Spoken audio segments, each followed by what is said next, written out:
திருப்பரங்குன்றம் அருள்மிகு சுப்பிரமணிய சுவாமி திருக்கோவிலில் கந்த சஷ்டி விழா காப்பு கட்டுதலுடன் தொடங்கியது. தமிழ் கடவுள் முருகனின் 6 படை வீடுகளில் முதல் படை வீடான திருப்பரங்குன்றம் அருள்மிகு சுப்பிரமணிய சுவாமி திருக்கோவிலில் கந்த சஷ்டி திருவிழா காப்பு கட்டும் நிகழ்ச்சி அரோகரா கோஷத்துடன் துவங்கியது. கந்த சஷ்டி விழா விரதம் துவங்கும் முதல் நிகழ்ச்சியாக முதலில் சண்முகர், வள்ளி தெய்வானை, பின்பு உற்சவர் சுப்பிரமணிய சுவாமி தெய்வானைக்கு காப்பு கட்டப்பட்டது. திருவிழா நம்பியார் சிவாச்சாரியாருக்கு காப்பு கட்டப்பட்ட பின்பு விரதம் மேற்கொள்ளும் பக்தர்களுக்கு சிவாச்சாரியர்கள் காப்பு கட்டினர். காப்பு கட்டிக்கொண்ட பக்தர்கள் திருவிழா நடக்கும் 7 நாட்களிலும் கோவில் மண்டபங்களில் தங்கி விரதம் மேற்கொள்வர். தினம் உச்சிக்கால பூஜை முடிந்த பின்பு விரதம் மேற்கொள்ளும் பக்தர்களுக்கு தேன், சர்க்கரை கலந்த தினைமாவு, மாலையில் சர்க்கரை, எலுமிச்சச்சாறும், இரவு பாலும் இலவசமாக வழங்கப்படும்.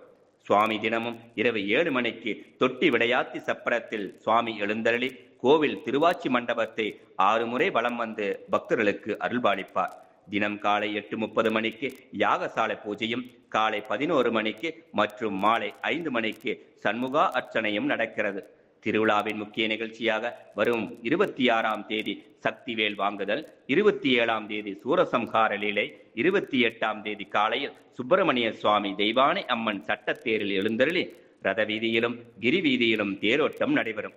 சஷ்டி விரதம் இருக்கும் பக்தர்களுக்கு பால், எலும்புச்சை சாறு, தேன் கலந்த தினைமாவு உள்ளிட்ட வகைகள் வழங்கப்படும். மேலும் சஷ்டி மண்டபத்தில் தினமும் அன்னதானமும் வழங்கப்படும். பூஜைகளை பக்தர்கள் நேரடியாக காணும் வகையில் பெரிய அளவிலான திரைகள் அமைக்கப்பட்டு பூஜைகள் அனைத்தும் நேரடியாக ஒளிபரப்பு செய்யப்படும். மேலும் கோவில் பக்தர்களுக்கான குடிநீர் மற்றும் கழிப்பறை உள்ளிட்ட அனைத்து வசதிகளையும் கோவில் நிர்வாகம் சார்பில் செய்யப்பட்டுள்ளது.